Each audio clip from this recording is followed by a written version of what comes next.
नमस्कार विद्यार्थी मित्रांनो, तुमचं सर्वांचं पुन्हा एकदा स्वागत आहे अजनी करिअर अकॅडमी या यूट्यूब चॅनलला. आजच्या या लेक्चरमध्ये आज आपण बघणार आहे भारतातील इस्लामी राजवट. म्हणजे भारतामध्ये मुस्लिम लोक कसे आले, त्यांनी आपली राजवट म्हणजे इथं प्रशासन कसं प्रस्थापित केलं, याच्याविषयी स्पर्धा परीक्षेच्या दृष्टिकोनातून अतिशय महत्त्वाचं हे लेक्चर होणार आहे. तर या लेक्चरमध्ये फक्त स्पर्धा परीक्षेच्या दृष्टिकोनातूनच तुम्हाला बघायला मिळणार आहे. अतिशय महत्त्वाचे पॉईंट आपण कव्हर करण्याचा प्रयत्न करूया. इथं आपण या व्हिडिओमध्ये काय काय बघणार आहे ते बघूया. तर सुरुवातीला आपण बघणार आहे की इस्लामी राजवट भारतामध्ये कशी आली, त्यानंतर त्यांनी इथं शासन कसं केलं, वेगवेगळे घराणे आहेत जसं खिलजी घराणा आहे, तुघलक घराणा आहे, लोधी घराणा आहे, हे घराणे भारतामध्ये कसे प्रस्थापित झाले. आणि शेवटी आपण हे बघूया की जे पानिपतचं पहिलं युद्ध आहे म्हणजे बाबरचा भारतामध्ये प्रवेश कसा झाला हे बघणार आहे. आणि नंतरचे जे अकबर आहे, त्यानंतर जहांगीर आहे, म्हणजे जे मुघलशाही आहे, ही मुघलशाही आपण सेपरेट एका व्हिडिओमध्ये बघणार आहे. कारण की हा सुरुवातीचा जो भाग असणार आहे, हा भाग अतिशय महत्त्वाचा आहे. याच्यामध्ये तुम्हाला इस्लामी राजवटीचा एक ओव्हरव्ह्यू म्हणू शकतो आपण त्याला, हा मिळणार आहे. तर बघा, आपला जो भारत देश आहे, कोणता आपला जो भारत देश आहे, हा भारत देश कसा विविधतेने पहिल्यापासून काय नटलेला आहे. तर आपल्या भारत देश काय, आपल्या भारत देशामध्ये एक सभ्यता आहे. काय आहे आपल्या भारत देशामध्ये? एक सभ्यता आहे. त्यानंतर एक संस्कृती आहे. काय, भारतामध्ये एक वेगळ्याच प्रकारची संस्कृती आहे. त्यानंतर भारत हा देश कसा आहे?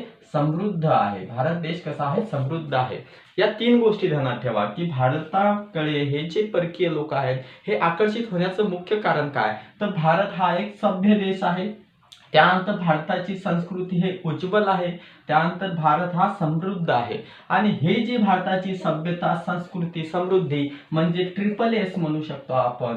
ट्रिपल एस म्हणून तुम्ही ध्यानात ठेवू शकता. ट्रिपल एस म्हणजे काय?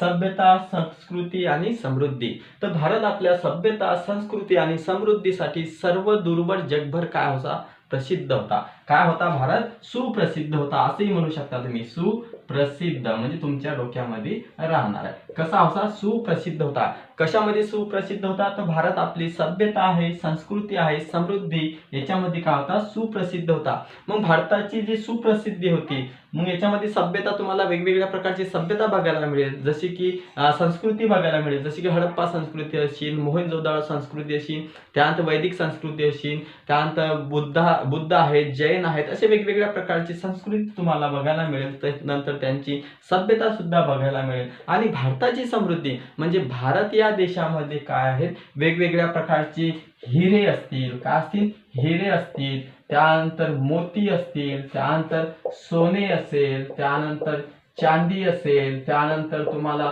लोकर बघायला मिळेल. त्यानंतर अजून सर्वात महत्वाची जे की फॉरेनर जे होते, परकीय लोक होते, यांना आकर्षित करणारी गोष्ट ते म्हणजे मसाल्याचे पदार्थ.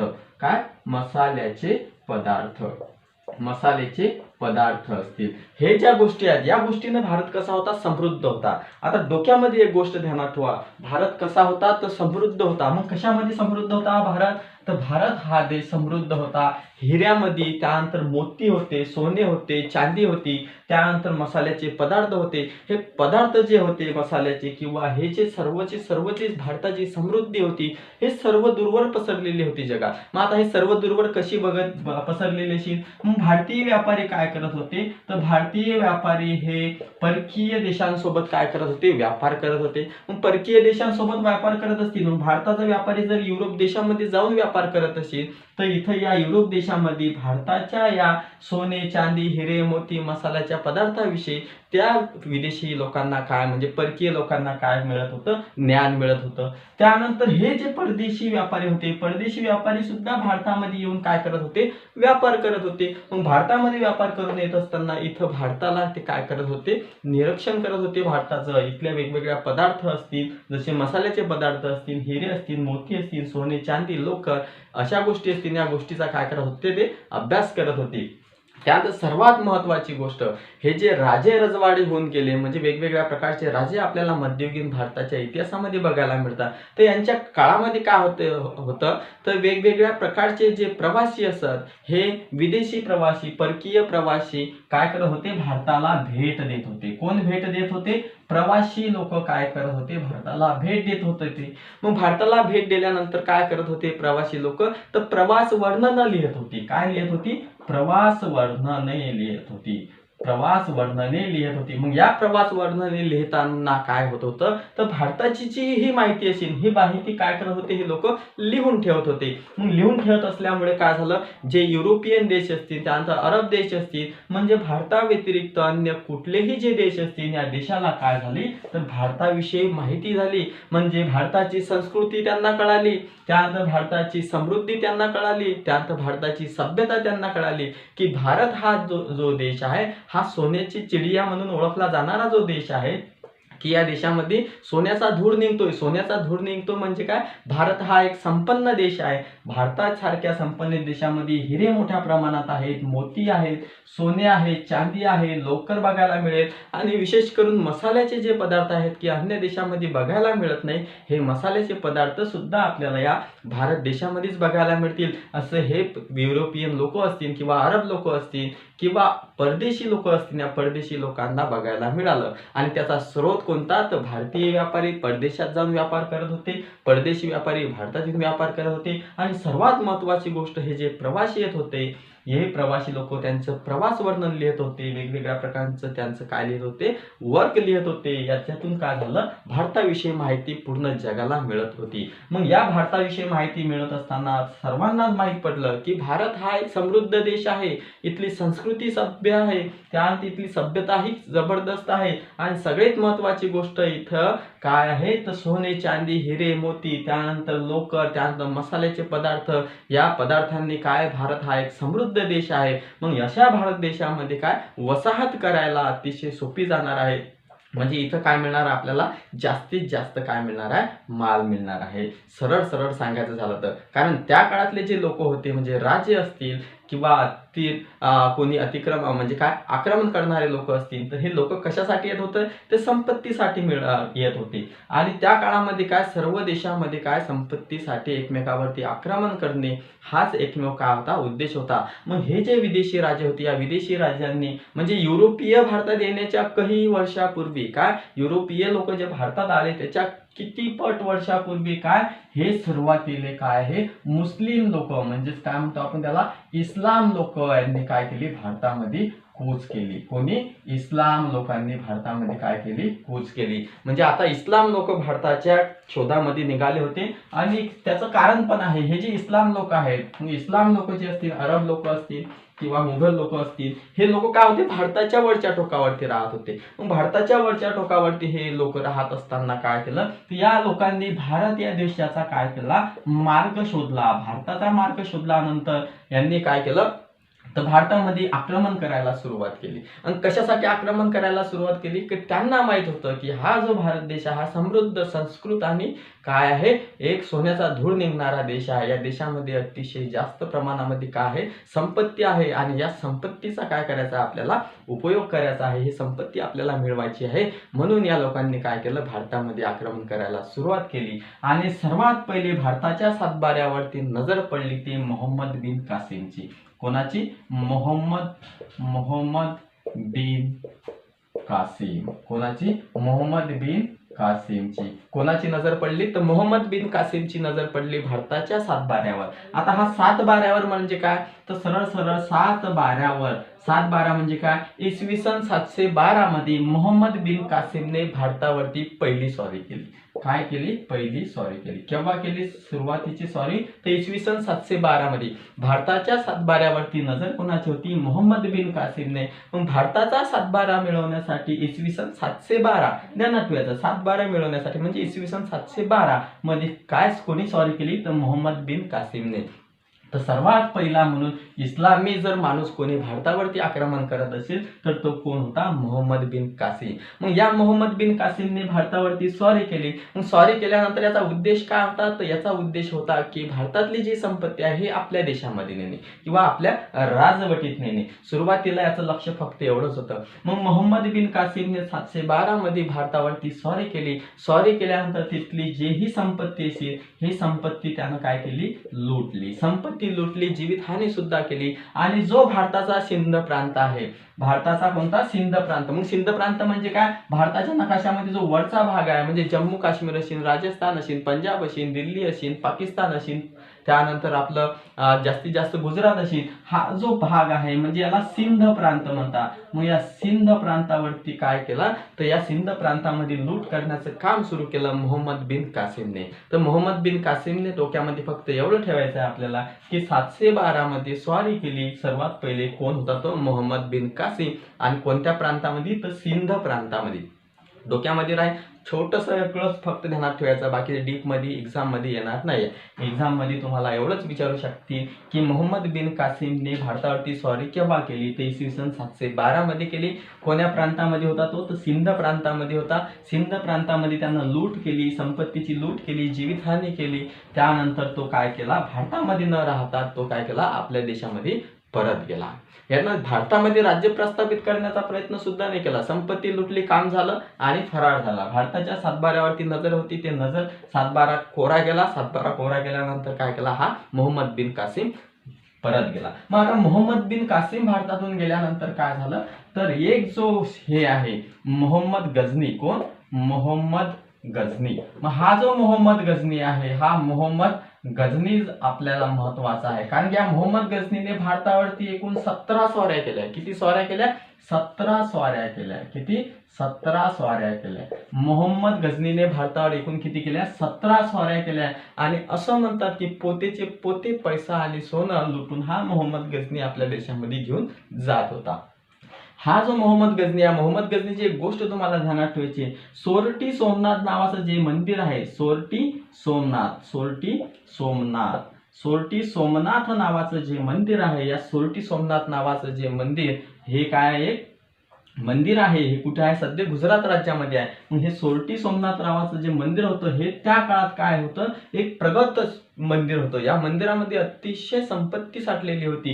हे संपत्ती लुटण्याचं काम कोणी केलं, त्या मोहम्मद गझनीनं केलं। आणि या मंदिरामधून त्यानं असंख्य संपत्ती काय केली आपल्या मायदेशी घेऊन गेला। हा मोहम्मद गझनी आहे, याने एकूण किती 17 स्वाऱ्या केल्या। 17 स्वाऱ्या केल्यानंतर यानं काय केली, इथं असंख्य भयानक लूट केली, सर्वची सर्व भारतातली संपत्ती। आणि विशेष करून हे सिंध प्रांतामध्येच चालू आहे, हे डोक्यामध्ये चालू द्या तुमचं, हे भारताच्या मध्य भागामध्ये किंवा दक्षिण किंवा पूर्व भागामध्ये आलेच नाही। तो जो सरहद वायव्य सरहदीकडचा जो भाग होता की जिथं आज पाकिस्तान आहे, त्या पाकिस्तानचा जो भाग होता, पाकिस्तान, पंजाब, हरियाणा, दिल्ली, जम्मू काश्मीर, त्यानंतर गुजरात, या भागावरतीच काय केली या मोहम्मद गझनीनं स्वाऱ्या केल्या। या मोहम्मद गझनीनं स्वाऱ्या केल्या, एकूण किती स्वाऱ्या त्याच्यात 17 स्वाऱ्या। आणि प्रत्येक स्वारीमध्ये त्यानं काय केलं, भारताची संपत्ती लुटून आपल्या देशामध्ये नेली।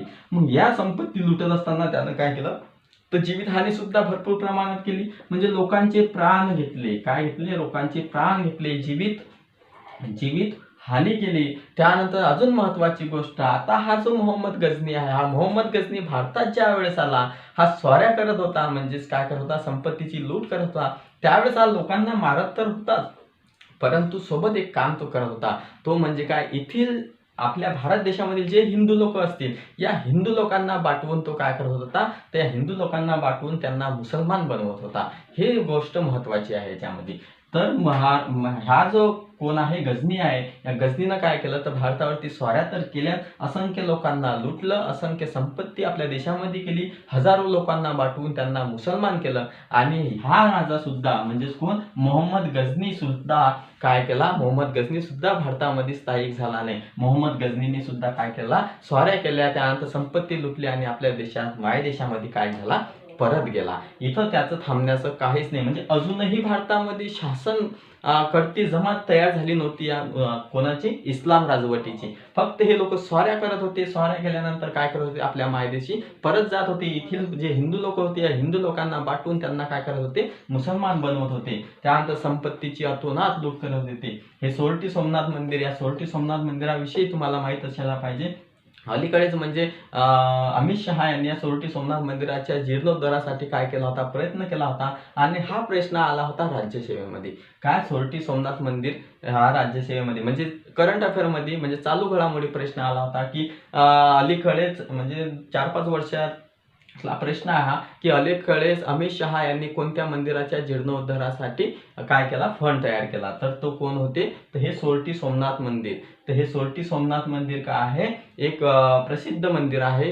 कोणाचं मंदिर आहे तर शंकर म्हणजे शिवचं मंदिर आहे. या शिवच्या मंदिराचा जीर्णोद्धार करण्याचं काम सुद्धा बऱ्याच राज्यांनी केलेलं आहे, आपल्याला दिसून येते. मग आता हे सोरटी सोमनाथ नावाचं मंदिर लुटलं तर कोणी लुटलं ध्यानात राहील आपल्या, गजनी यांनी लुटलं. गजनीने भारतावरती एकूण स्वाऱ्या किती केल्या होत्या, 17 स्वाऱ्या केल्या. 17 स्वाऱ्या केल्यानंतर त्यांना हजारो लोकांना पाठवून मुसलमान केलं आणि संपत्तीची लूट करून भारतातून पसार झाला. पण याच्यानंतर एक कोण आला, तर त्याच्यानंतर एक अजून काय आला, एक सुलतान आला. तो सुलतान म्हणजे कोण होता, मोहम्मद घौरी होता. कोण होता, मोहम्मद घौरी.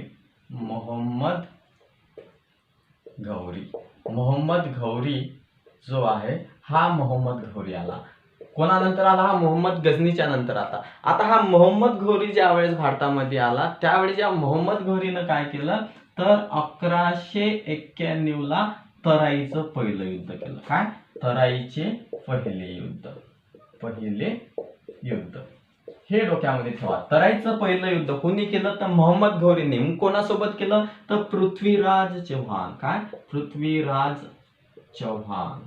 मोहम्मद घौरी आला. आता मोहम्मद घौरीनं काय केलं, तराईचं पहिलं युद्ध केलं 1191 ला. तराईचं पहिलं युद्ध कोणाकोणामध्ये झालं, तर मोहम्मद घौरी आणि पृथ्वीराज चव्हाण या दोघांमध्ये झालं. हा प्रश्न अतिशय महत्वाचा आहे की तराईचं पहिलं युद्ध केव्हा झालं, तर तराईचं पहिलं युद्ध 1191 ला झाला. कोणामध्ये झालं, तर मोहम्मद घौरी वर्सेस पृथ्वीराज चव्हाण. तर पृथ्वीराज चव्हाण आणि मोहम्मद घौरी या दोघांमध्ये काय झालं, तराईचं पहिलं युद्ध झालं.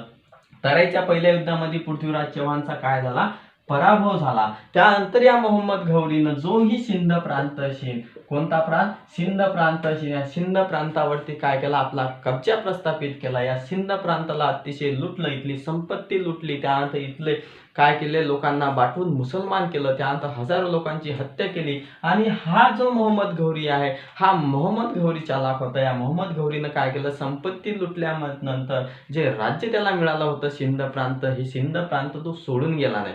तर यानं काय केलं, त्याचा जो एक काय होता, सरसेनापती होता, त्या सरसेनापतीचं नाव होतं कुतुबुद्दीन ऐबक. काय नाव होतं, कुतुबुद्दीन ऐबक. इथं लिहितो मी, कुतुबुद्दीन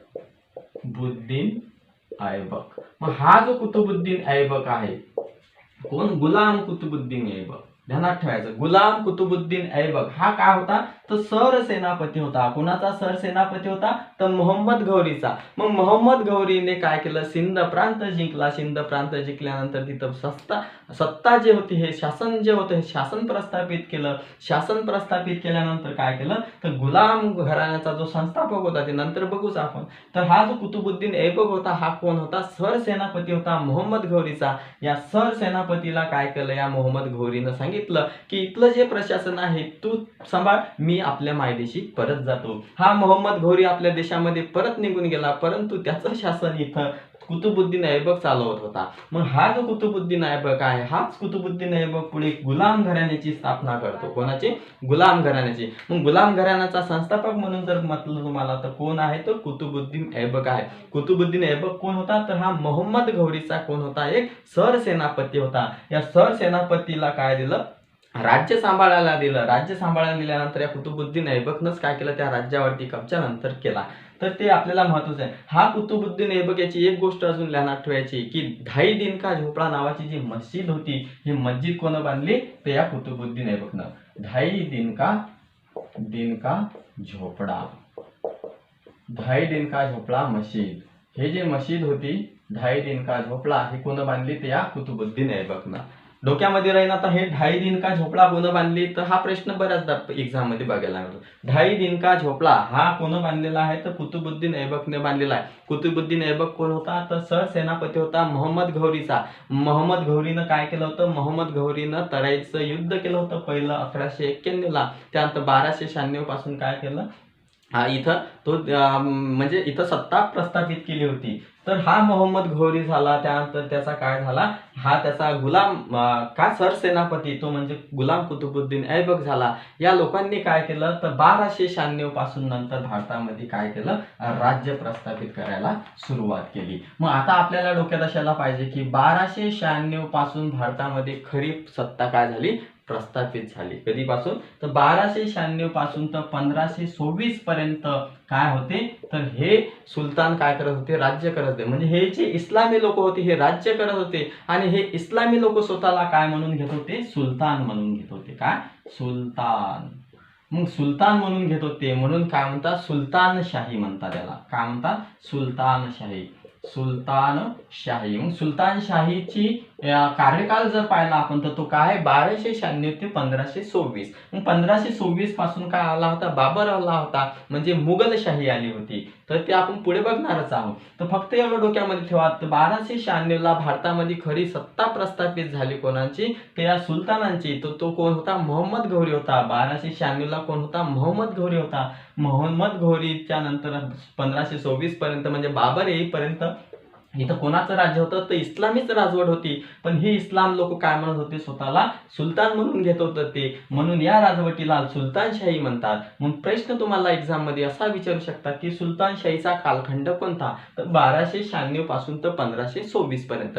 मग सर्वात पहिला जर बघायला गेला तर तुम्हाला ते सविस्तर सांगितलेलेच आहे. पण खरी जर सत्ता म्हणजे शासन प्रस्थापित केलं असेल तर ते कोण केलं, मोहम्मद घौरीच्या रूपानं आपल्याला बघायला मिळते. मोहम्मद घौरीनं शासन प्रस्थापित केलं. त्याचा जो सेनापती होता कुतुबुद्दीन ऐबक, यानं कुतुबुद्दीन ऐबकनं काय केलं, तर या भारतावरती सुरुवातीला राज्य करण्याला सुरुवात केली. मग हे जे सुलतानशाही आहे, सुलतानशाहीमध्ये मग वेगवेगळ्या प्रकारचे घराणे बघायला मिळतात.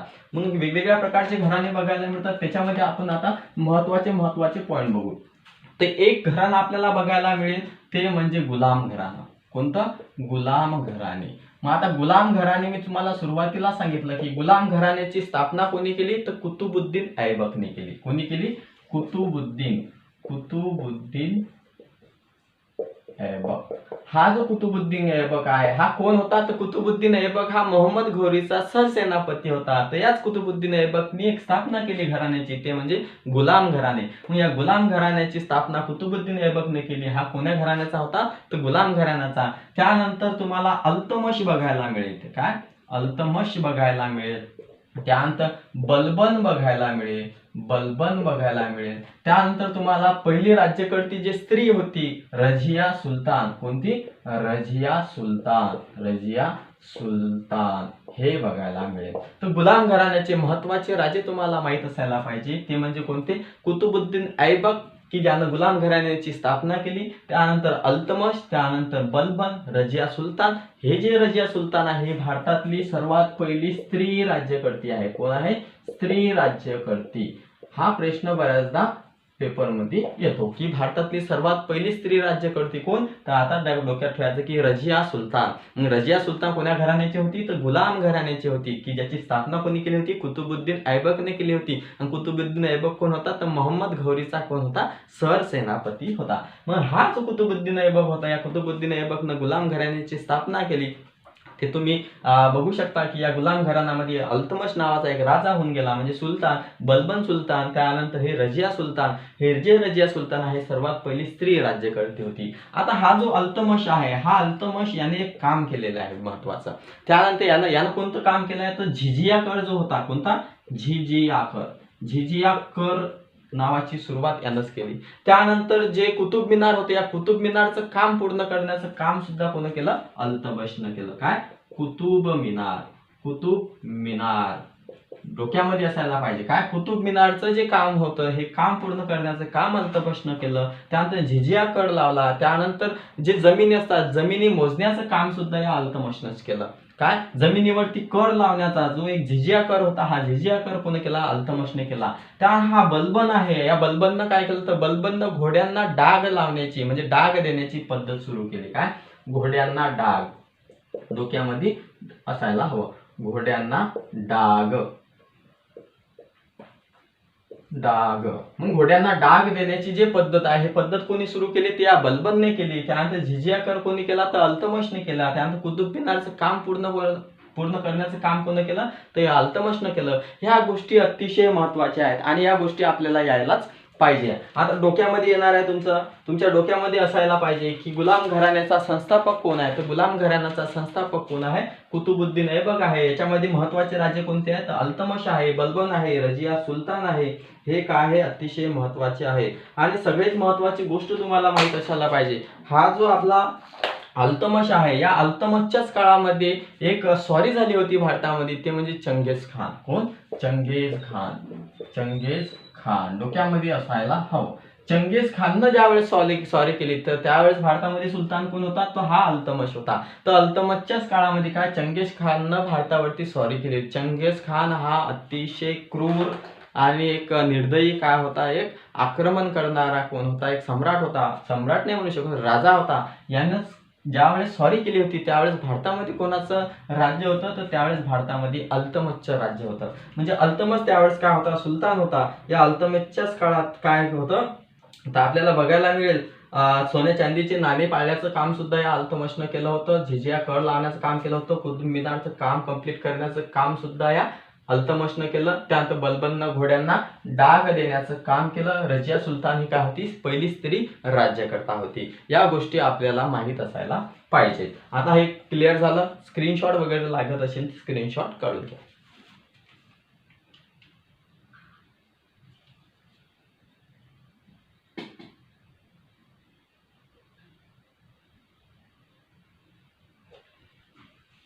बघा, हा जो झिझिया कर आहे, हा झिझिया करने फक्त कर प्रणाली सुरू केली होती. ते झिझिया कर जो अल्लाउद्दीन खिलजीच्या वेळेस होता. तर बघा, ते आपण पुढे नंतर सविस्तर बघू. पहा, गुलाम घराणा डोक्यामध्ये असायला पाहिजे. कुतुबुद्दीन ऐबक काय गुलाम घराण्याचा संस्थापक आहे.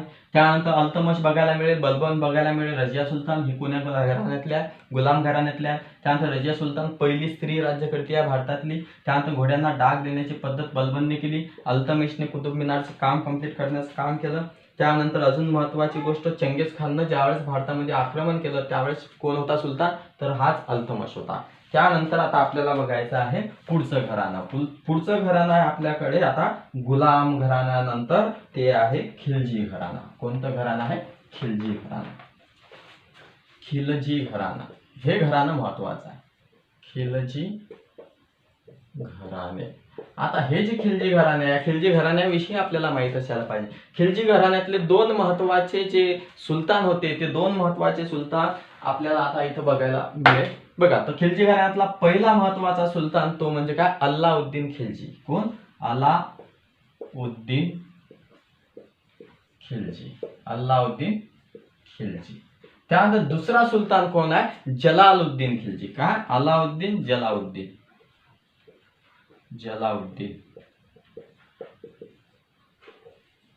खिलजी.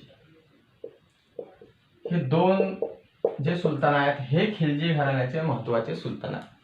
जसं आपण गुलाम घराण्याचे सुलतान बघितले तसेच खिलजी घराण्यामध्ये अलाउद्दीन खिलजी आणि जलालुद्दीन खिलजी हे होते. तर हा जो अलाउद्दीन खिलजी होता, या अलाउद्दीन खिलजी महत्वाचा आहे. या अलाउद्दीन खिलजीच्याच काळामध्ये काय, यानं जिजिया कर सुरू केला होता. ते मग मी जे सांगितलं होतं अल्तमशने फक्त कर प्रणाली सुरू केली होती, पण झिझिया कर नावाची जी प्रणाली आहे ती अलाउद्दीन खिलजीने सुरू केली होती. कोणता कर, तर झिझिया नावाचा जो कर होता, या झिझिया नावाचा कर, झिझिया नावाचा जो कर होता हा कोणी सुरू केला होता, या अलाउद्दीन खिलजीने सुरू केला होता. तर डोक्यामध्ये असायला पाहिजे की खिलजी घराण्यामध्ये अलाउद्दीन खिलजी आणि जलालुद्दीन खिलजी. तर या जलालुद्दीन खिलजीचा एवढा काही इम्पॉर्टन्स नाही, पण अलाउद्दीन खिलजी आपल्याला परीक्षेच्या दृष्टिकोनातून अतिशय महत्वाचा आहे. तर झिझिया कर जो सुरू केला होता तो कोणी केला होता, तर या अलाउद्दीन खिलजीने सुरू केला होता. त्यानंतर अजून महत्वाची गोष्ट, यानं काय केलं होते, जमिनीची मोजमाप करणे. काय, जमिनीची मोजणी करायची सुरुवात केली होती. त्यानंतर नियंत्रित कर सुरू केला होता. नियंत्रित कर प्रणाली सुरू केली होती. त्यानंतर झिझिया नावाचा जो कर होता हा सुद्धा यांनी सुरू केला होता. त्यानंतर अजून महत्वाची गोष्ट, एक अमीर खुसरो नावाचा कवी होता. कोण, अमीर खुसरो नावाचा जो कवी होता, हा सर्वांनाच माहित आहे. खुसरोचे दोहे वगैरे असतात. तर हा अमीर खुसरो नावाचा जो कवी होता हा कोणाच्या काळात होता, ते अलाउद्दीन खिलजीच्याच काळात होता. आता तुम्हाला प्रश्न असा विचारू शकता की अमीर खुसरो जो आहे कवी हा कवी कोणाच्या कार्यकाळात बघायला मिळतो, तर तो कोणाच्या अल्लाउद्दीन खिलजीच्या या सुलतानच्या काळामध्ये आपल्याला अमीर खुसरो हा काय बघायला मिळतो. आता हा जो अल्लाउद्दीन खिलजी, अल्लाउद्दीन खिलजीनं भारतामध्ये काय केलं तर सर्वात जास्त आक्रमण करायला सुरुवात केली होती. तर बघा आता आपण या अल्लाउद्दीन खिलजीविषयी थोडक्यात पण महत्त्वाची आपण फक्त भारतातील इस्लामी राजवट बघूया, पण सोबतच आपण महाराष्ट्रामध्ये एक्झाम देतो त्यामुळे थोडासा पॉईंट इथं कव्हर करण्याचा प्रयत्न करू. तर बघा हा जो अल्लाउद्दीन खिलजी आहे, या अल्लाउद्दीन खिलजीनं काय केलं होतं तर 1296 कधी 1296 आपली जी देवगिरी आहे, काय देवगिरी आहे की जिथं 1296 कोण राज्य करत होतं तर यादवांचं राज्य होतं. कोण होतं? यादवांचं राज्य होतं. कधी 1296 महाराष्ट्रामध्ये जे देवगिरी आहे या देवगिरीवरती यादवांचं राज्य होतं. म्हणजे महाराष्ट्रामध्ये त्यावेळेस यादव काळ चालू होता. या यादव काळामध्ये काय देवगिरीवरती 1296 अल्लाउद्दीन खिलजीने काय केली होती? स्वारी केली होती. पहिली स्वारी. कोणती स्वारी? पहिली स्वारी देवगिरीवरती कोणी केली तर अल्लाउद्दीन खिलजीने केली. काय केली? कधी केली? 1296 त्यावेळेस यादव होते. मग कोणते यादव होते तर आपले रामराव काय रामराव यादव होते. कोण होते? रामराव यादव होते. रामराव यादव कोण होते तर रामराव यादव हे जे होते तर हे देवगिरीवरती काय होते? यादव होते. म्हणजे देवगिरीवरती त्यावेळेस कोणाचा? यादवांचा कार्यकाळ होता. ते यादव कोणते? रामराव यादव होते. मग या रामराव यादवचा कार्यकाळ चालू असताना 1296 काय केले? या अल्लाउद्दीन खिलजीनं काय केलं? देवगिरीवरती देवगिरीवरती काय केली? पहिली स्वारी केली. तर आता हा प्रश्न तुम्हाला बघायला मिळेल की बा देवगिरीवरती सर्वात पहिले स्वारी कोणी केली तर अल्लाउद्दीन खिलजीने केली. केव्हा केली तर 1296 1296 देवगिरीवरती कोणी स्वारी केली? अल्लाउद्दीन खिलजीने. त्यावेळेस यादव कोण होते तर रामराव हे यादव होते. कोण होते? रामराव हे यादव होते. रामदेवराव होते. ते काय होते? रामदेवराव होते. रामदेवराव हे यादव काय होते? तिथं राज्य करत होते. राज्य करत असताना अल्लाउद्दीन खिलजीने इथं पहिली स्वारी केली. मग हे पहिली स्वारी केल्यानंतर काय झालं तर पहिली स्वारी केल्यानंतर रामदेवरावानंतर काय आले? दुसरे यादव आले. ते दुसरे यादव म्हणजे रामचंद्र राया. कोण होते? रामचंद्र राया. मग रामचंद्र राय यांनी काय केले? जे खंडणी शेण किंवा जे मांडलिक बनवत होते, हे मांडलिक बनवल्यानंतर जे नियम असतात ते पैसा वगैरे देत होते, या रामचंद्र रायांनी देण्यास काय केला? नकार दिला. मग ज्यावेळेस देण्यास नकार केला त्यावेळेस या अल्लाउद्दीन खिलजीचा एक काय होता? सेनापती होता. कोण होता? सेनापती. तो म्हणजे कोण होता? मलिक कफूर होता. कोण होता? मलिक कफूर. या मलिक कफूरनं काय केली तर 1306 कधी? 1306 या मलिक कफूरनं रामचंद्र रायावरती काय केली? दुसरी स्वारी केली. म्हणजे देवगिरीवरची दुसरी स्वारी. काय? देवगिरीवर दुसरी स्वारी कधी झाली तर 1306 काय झाली? देवगिरीवरती दुसरी स्वारी झाली. कोणी केली? मलिक कफूरने. मलिक कफूर कोण होता तर अल्लाउद्दीन खिलजीचा सेनापती होता. या मलिक कफूरने रामचंद्र राया त्यावेळेस काय होते तिथं राज्य करत होते. या रामचंद्र रायावरती काय केला? स्वारी केली. स्वारी केल्यानंतर या रामचंद्र रायाचा नंतर काय झालं तर रामचंद्र रायाच्या नंतर एक शंकर देव नावाचे कोण आले? मग इथं शंकर देव यांचाच मुलगा कोण होता? शंकरदेव. रामचंद्र राय यांच्या मृत्यूनंतर कोणाला? शंकरदेव हे काय झाले? तिथं राज्य करू लागले. कुठं? देवगिरीवरतीच. हे देवगिरीचं सर्व चालू आहे. कुठचं चालू आहे? देवगिरी. देवगिरी कुठचं आहे? महाराष्ट्र. महाराष्ट्रात त्यावेळेस राजधानी हे यादवांची राजधानी होती. तर देवगिरीवरती पहिली स्वारी अल्लाउद्दीन खिलजीनं स्वतः केली. तर त्यानं पहिली स्वारी 1296 केली. त्यानंतर दुसरी स्वारी कधी केली? 1306 तर ते स्वारी त्याच्या सेनापती जो होता मलिक कफूरने त्यांनी केली. त्यावेळेस रामचंद्र राय हे तिथं राज्य करत होते. त्यानंतर रामचंद्र रायाच्या मृत्यूनंतर शंकरदेव काय झाले तर हे शंकरदेव तिथं राज्य करत होते. मग या शंकरदेवने सुद्धा मांडलिकपणाला काय केला? विरोध केला. त्यानंतर ते जे पैसा वगैरे देत होते, खंडणी देत होते, त्याला काय केला? मनाई केली. मग मनाई केल्यानंतर काय केलं? या मलिक कफूरने परत स्वारी केली. कोणी केली? मलिक कफूरने परत स्वारी केली. मलिक कफूरने परत स्वारी केली. मग या मलिक कफूरने परत स्वारी केली. तर मलिक कफूरने केव्हा परत स्वारी केली तर मलिक कफूरने केली 1300 कधी तर 1311 काय कधी केली? 1311 तिसरी स्वारी. तिसरी स्वारी 1311ला. हे अतिशय महत्वाचं आहे. काय 1311ला मलिक कफूरने काय केली, परत या देवगिरीवरती स्वारी केली. देवगिरीवरती तिसरी स्वारी ज्यावेळेस केली त्यावेळेस तिथं राज्य कोण करत होते, तर शंकरदेव करत होते. आता हे शंकरदेव आहे, हे परत लिहितो मी नंतर. तर बघा, हे शंकरदेव राज्य करत होते. शंकरदेवाला 1311ला मलिक कफूरने स्वारी केल्यानंतर काय केलं, त्याला मारण्यात आलं. तर बघा आता आपण परत एक खेप बघू. तर बघा, देवगिरीवरती स्वारी हे महाराष्ट्राच्या बाबतीत चालू आहे आपलं देवगिरी. मग देवगिरीवरती पहिली स्वारी काय, इथं मी स्पष्ट लिहितो, पहिली स्वारी.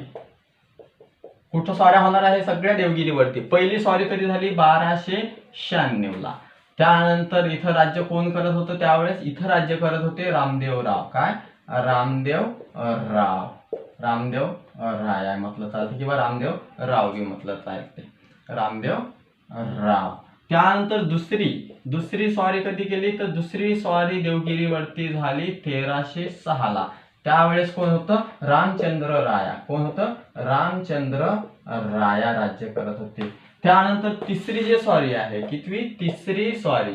आता हे जी तिसरी स्वारी आहे हे किती झाली, 1311ला. तर यावेळेस कोण होतं, शंकरदेव होते. कोण होते, शंकरदेव होते.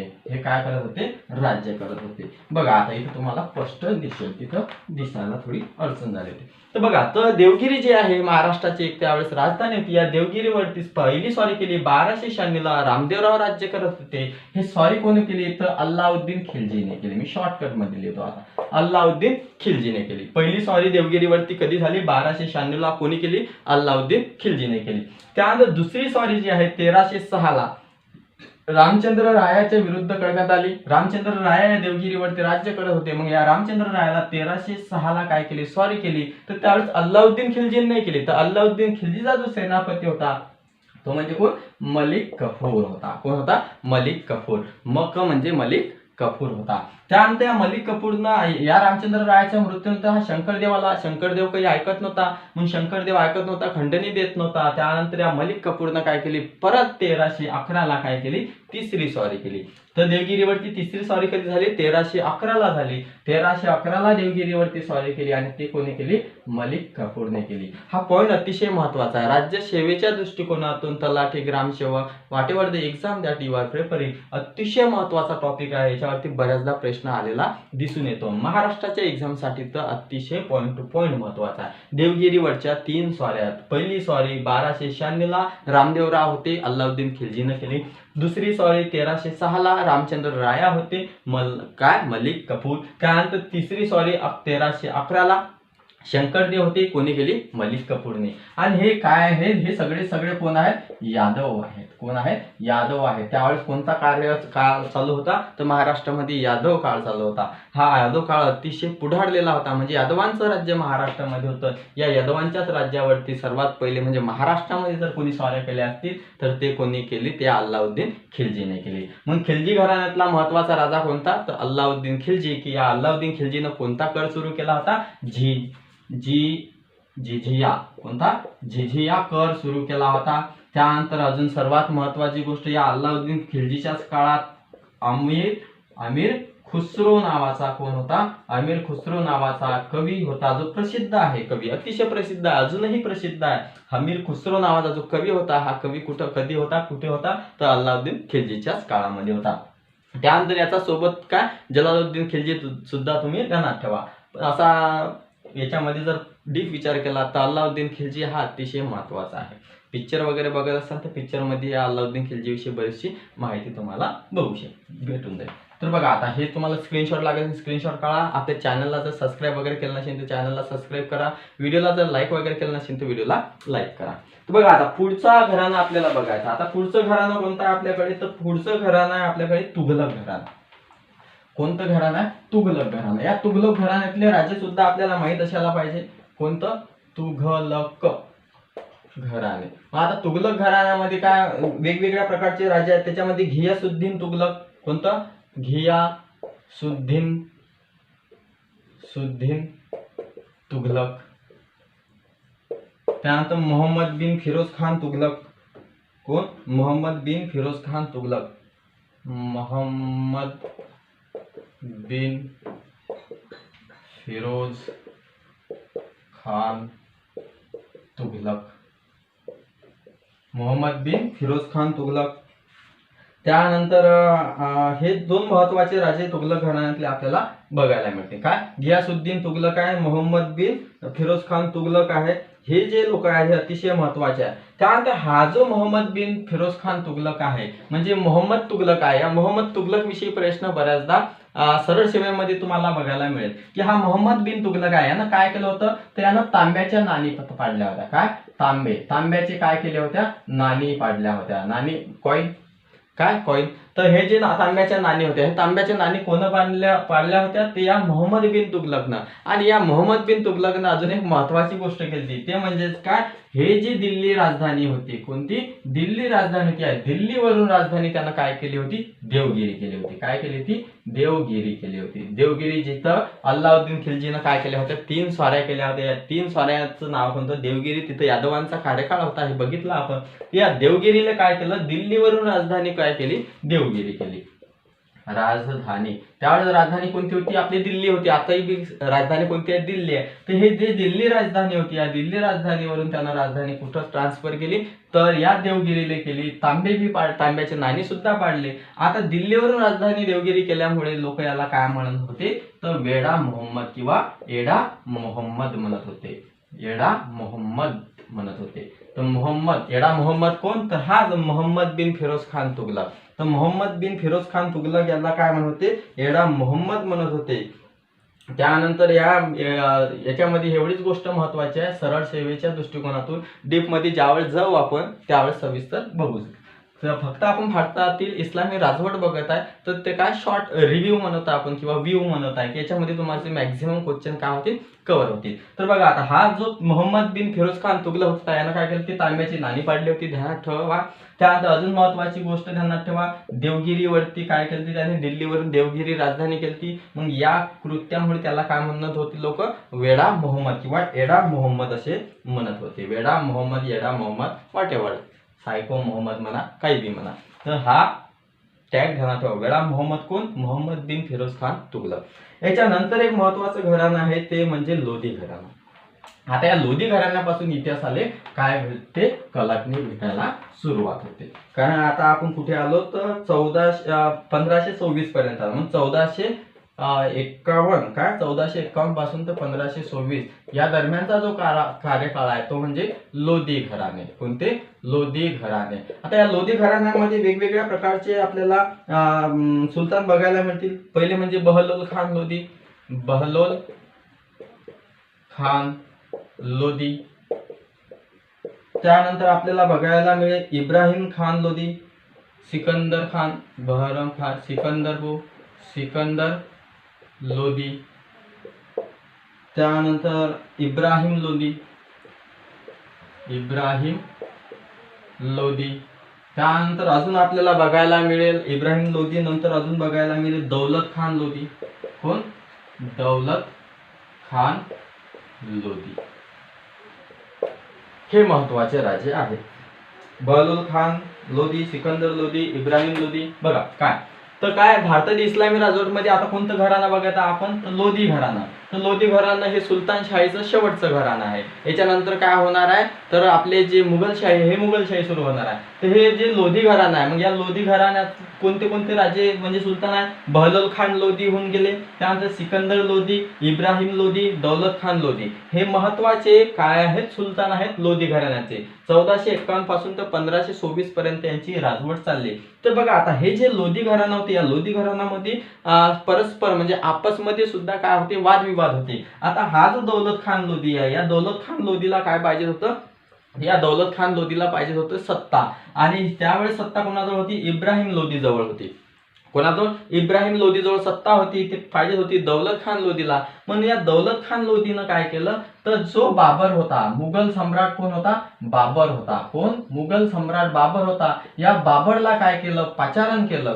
कुठं, भारतामध्ये, की भारतामध्ये ये मी तुला मदत करतो, असा कोण म्हटलं, दौलत खान लोधीनं केलं. बाबरला पाचारण केलं. कोण, दौलत खान लोधीला. कशासाठी, इब्राहिम लोधीवरती आक्रमण करण्यासाठी. मग इब्राहिम खान लोधीवरती आक्रमण करण्यासाठी, इब्राहिम लोधीवर आक्रमण करण्यासाठी कोणाला बोलावण्यात आलं, तर बाबरला बोलावण्यात आलं. आणि त्या कोण बोलावलं, फक्त दौलत खान लोधीला बोलवण्यात आलं. आता बाबरला एक चान्स भेटला भारतामध्ये येण्याचा, म्हणून बाबर काय झाला, भारतामध्ये सरळ आला. सरळ आल्यानंतर त्यानं काय केलं, या इब्राहिम लोधीवरती काय केलं, 1526 ला आक्रमण केलं. कधी केलं आक्रमण, 1526 ला. कुठं केलं तर पानिपत या ठिकाणी. कुठं, पानिपत या ठिकाणी. पानिपत या ठिकाणी कोणी आक्रमण केलं, बाबरनी. कोणावरती केलं, इब्राहिम लोधीवरती. मग हे जे पानिपतच्या ठिकाणी युद्ध झालं, या युद्धालाच नाव दिलं पानिपतचे पहिले युद्ध. काय, पानिपतचे पहिले युद्ध. मग पानिपतचे पहिले युद्ध आता तुमच्या डोक्यामध्ये राहणार आहे, तर झालं 1526 ला.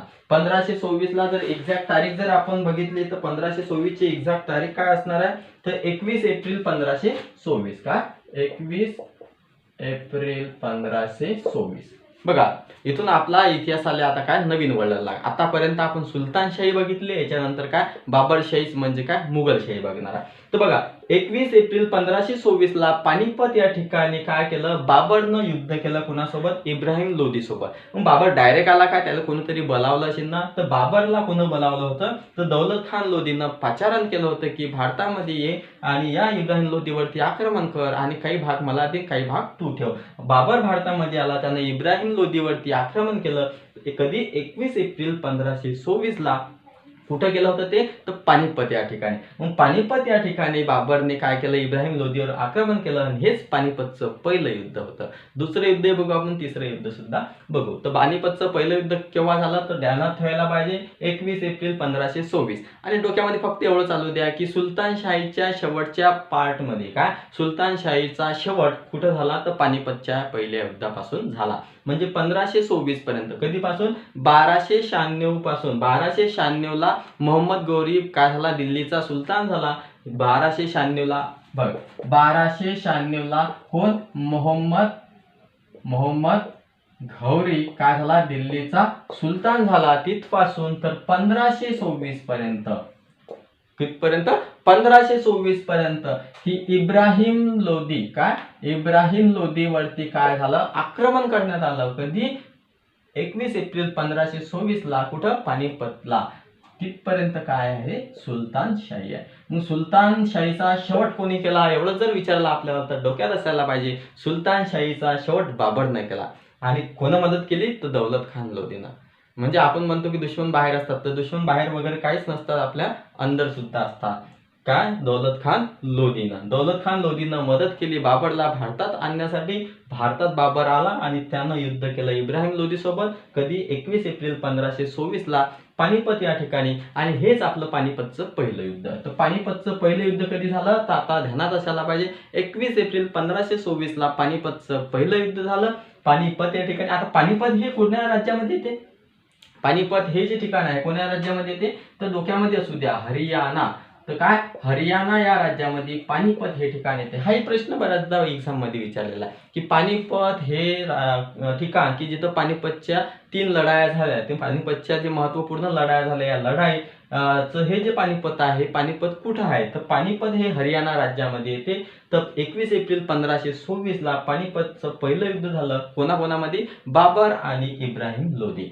बाबर आणि इब्राहिम लोधी एवढं ध्यानात ठेवा. आणि इथूनच काय झालं, सुलतानशाहीचा शेवट झाला. आणि इथून काय झालं, बाबर मग दिल्लीचा काय बनला, बादशाह बनला. बाबर दिल्लीचा बादशाह बनला. बाबर दिल्लीचा बादशाह बनल्यानंतर 1526 ला इथपासून म्हणजे कधी, 1526 पासून मग लागला सुरू कोण, तर आपली म्हणजे बाबरची शाही. म्हणजेच काय आपण त्याला मुघलशाही म्हणतो. काय, मुघलशाही. बाबर कोण होता, एक मुघल होता. हे बाकीचे वरचे कोण होते, सुलतान होते.